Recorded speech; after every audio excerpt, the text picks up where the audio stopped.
नमस्कार, मैं रेखा पांडे पुणे महाराष्ट्र से आप सभी का अभिनंदन और वंदन करती हूँ अपने YouTube चैनल कविता जंक्शन पे। ज्योतिर्लिंग के यात्रा के दौरान हम लोग आज 7वें ज्योतिर्लिंग के पायदान पर आ चुके हैं और 6 ज्योतिर्लिंग की हम लोग चर्चा ऑलरेडी कर चुके हैं और आज हम लोग विश्वेश्वर ज्योतिर्लिंग बाबा विश्वनाथ के बारे में हम बातें करेंगे, उनके बारे में जानकारी लेंगे।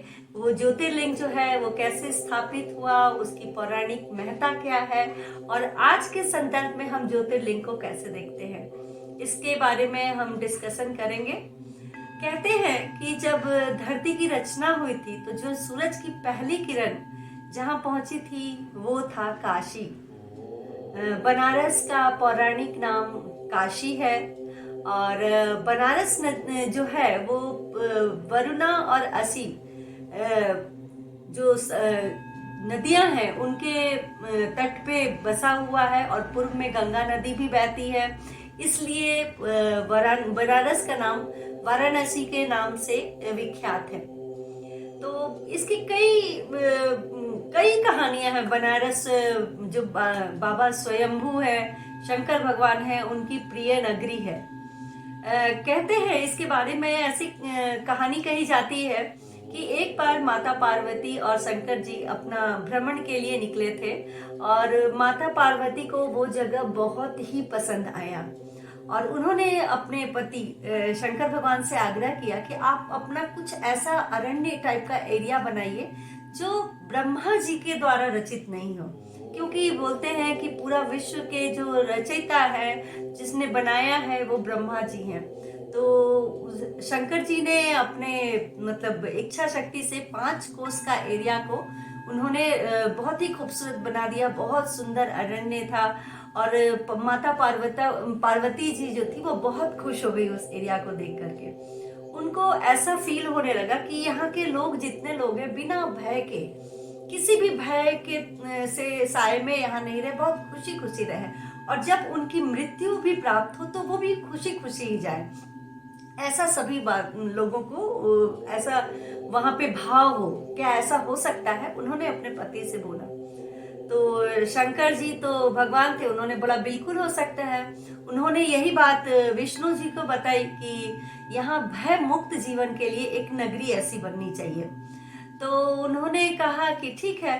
तो भगवान विष्णु ने वहां कई सालों तक तपस्या की और उसके बाद जो बोलते हैं कि एक कुंड उन्होंने अपने सुदर्शन चक्र से खोद दिया और धीरे धीरे वो जब पसीना उनका जब तपस्या करने लगे तो धीरे धीरे पसीना निकल रहा था और उस पसीना से वो कुंड भरने लगा।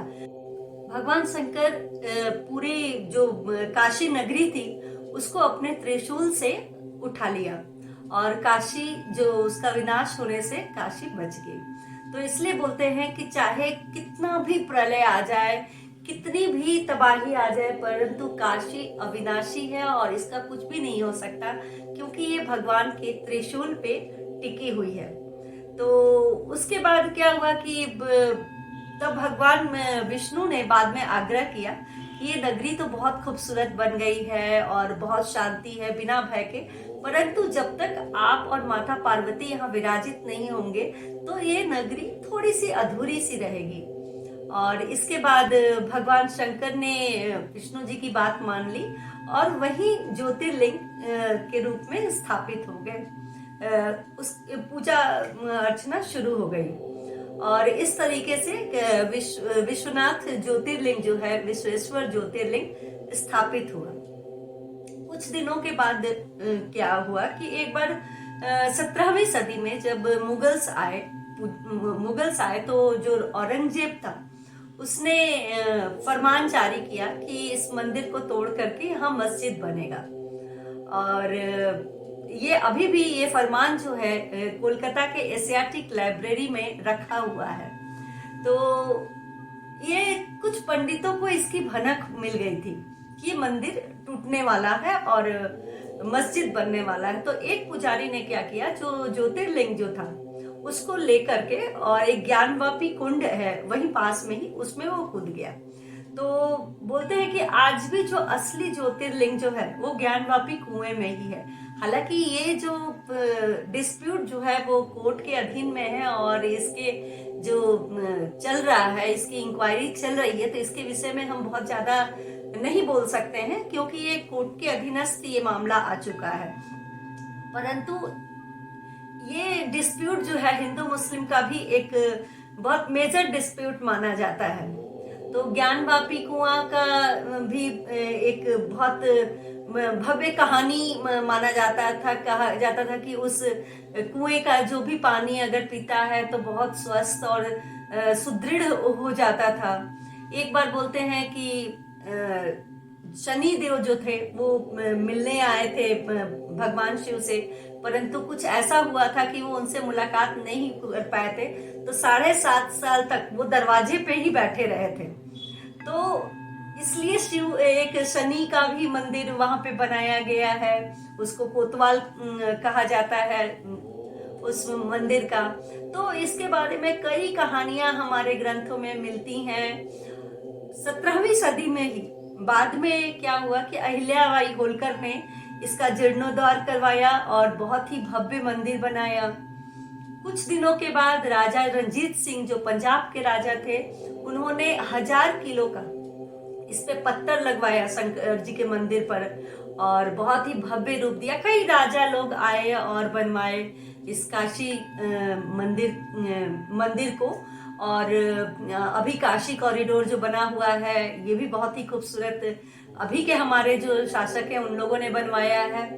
तो काशी नगरी की जो सबसे ज्यादा विशेषता है यहाँ की आरती, जो गंगा आरती है, बनारस की गंगा आरती विश्व प्रसिद्ध है। यहाँ पे कई लोग देखने आते हैं। घाटों की नगरी, यहाँ 10 अश्वमेघ घाट, मणिकर्णिका घाट, नारद घाट, आदि केशव घाट, गंगा घाट, कई घाट ऐसे हैं जो बहुत ही प्रसिद्ध हैं। और मनोरम ही नहीं है बल्कि हर एक घाट की एक अलग कहानी है, एक अलग जो अस्तित्व है। ये नगरी ऐसी है कि जितना हम जानना चाहें उससे कई गुना ये हमें वापस देती है। तो ऐसे हैं ये बाबा विश्वनाथ हमारे। और अगली कड़ी में मैं आपको अगले जो ज्योतिर्लिंग के बारे में लेके आऊंगी। त्र्यंबकेश्वर ज्योतिर्लिंग, 8वां ज्योतिर्लिंग त्र्यंबकेश्वर ज्योतिर्लिंग है, जो नासिक के पास में त्र्यंबक शहर में बसा हुआ है। और ये पहाड़ के तलहटी में बसा हुआ है, बहुत ही खूबसूरत जगह है ये त्र्यंबकेश्वर। और इसकी भी एक अलग कहानी है इस ज्योतिर्लिंग को स्थापित होने के लिए। तो चलिए हम ये अपना जो सेगमेंट है उसको समाप्त करते हैं। अगली कड़ी में आपसे मुलाकात होगी। शुक्रिया।